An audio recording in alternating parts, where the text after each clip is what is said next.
China entered the war. New amazing information came to light, this time about China fighting for the side of Moscow against Kyiv, at least according to one of the most popular news websites in Hungary called Origo.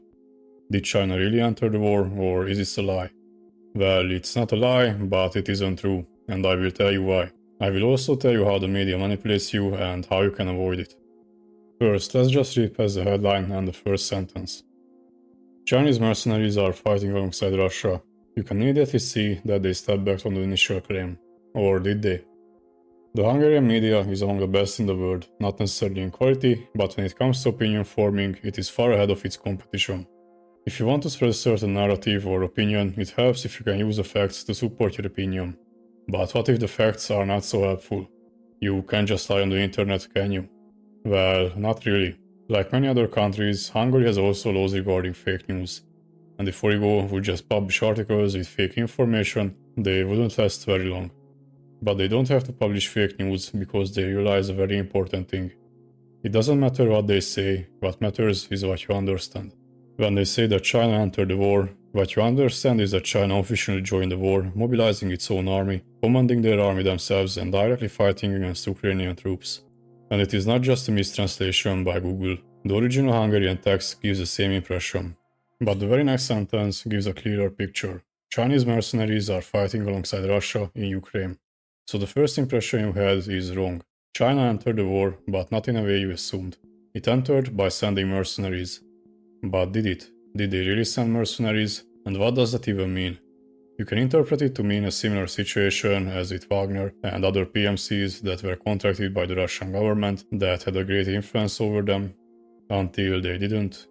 Until they did again. So are these Chinese mercenaries from a Chinese PMC beholden to the Chinese government and contracted by them to have plausible deniability? Or are these individual Chinese citizens who volunteer to fight either for money or ideological reasons? Or maybe just Russian citizens who happen to be ethnically Chinese?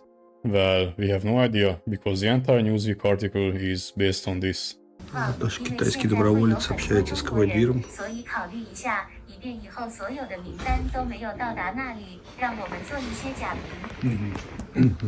So if this video is authentic, then we have evidence that a guy speaks Chinese and communicates with a Russian military official using a software that translates Russian into Chinese, and that's it. This video is no evidence that this Chinese guy actually fought in or will fight in Ukraine, or that he really joined the Russian army or one of its auxiliaries.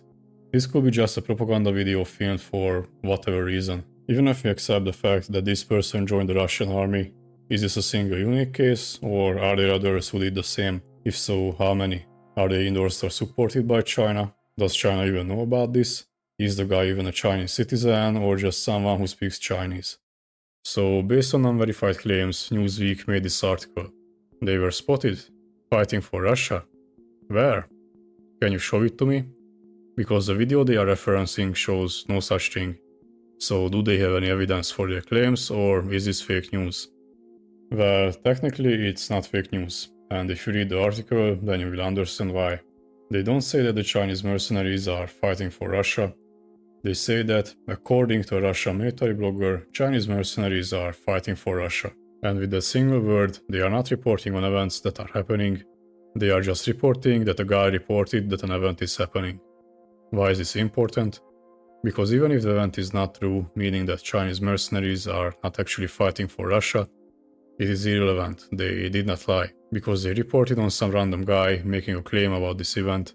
And that, however, is true. They even present the evidence, the video where the guy made the claim. So what if the guy lied? Newsweek didn't, they just simply stated that the guy made a claim.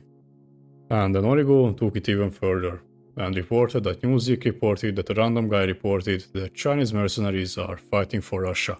And since Chinese mercenaries are fighting alongside Russia, that means that China joined the war, right? Again, it's not relevant if it's factually correct that the Chinese mercenaries are involved, because Origo is not reporting about that.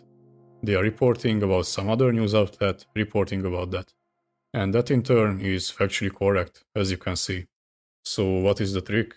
Actually, there are two of them. One I already explained is when a news outlet does not actually report about an event, but about someone else reporting on the event. This way, they can even report on events that did not happen, or report factually incorrect information about the event, as long as they use the magical keywords of according to or says. The second one is relying on the broad meaning of phrases. In this video, the phrase enter the war. Enter the war can mean boots on the ground, direct involvement in the fighting as I described in the beginning, and it can mean less involvement, for example, weapons deliveries, providing information or financial assistance. If you want to stretch the meaning, it can even mean trading with a country involved in war, or just condemning one of the countries in the UN or a similar avenue. So how do you avoid being misled by news outlets? First one is simple, just read carefully. Is the news outlet actually reporting on an event or a topic? Or are they reporting about someone's opinion, or the fact that someone else reported about the event or the topic? Second one, try to focus on what they are actually saying. Read the article without any assumptions, and think about how certain phrases can be interpreted, and what meaning the news outlet is actually using. Also read the whole article, not just the title. Reading only the title can be misleading, as you saw. And check the source, not just if it is actually reliable or not, but also if the source actually contains the information that the news outlet is reporting. You should also check out my last video where I explain Twitter propaganda. Thank you for watching, I hope you learned something and enjoyed the video. If you did, please like, comment and subscribe. Tell your grandmother about the video and then rewatch it 2 or 3 times, it helps with the algorithm. See you next time.